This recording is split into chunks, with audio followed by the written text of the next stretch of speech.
So, ayaw niya nang magpatimbang ulit. Ang hirap nga lang kung si Jessica Soho magbo-bowl. Kailangan gang rape lagi.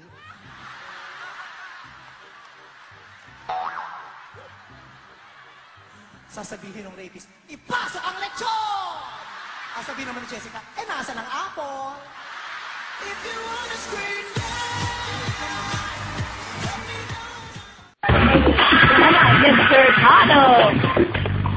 Lahi ng matatapang.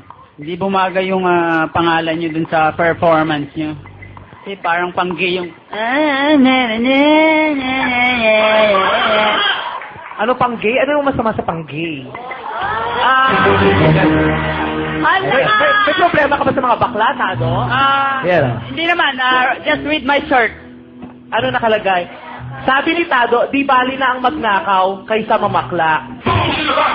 Tado, gusto ko lang sabihin sa'yo na maraming bata ang nanonood at nakakabasa ng mensahe mo ngayon. Ang pagnanakaw ay masamang gawa na ikinukulong. Ang mamakla, walang nakukulong sa lalaking pumapasok sa bakla. Kaya dapat magmahalan tayo. O, magmahalan tayo. Dapat may respeto tayo sa kasarian sa kagustuhan ng ibang tao. Dapat may respeto tayo sa kasarian sa kagustuhan ng ibang tao.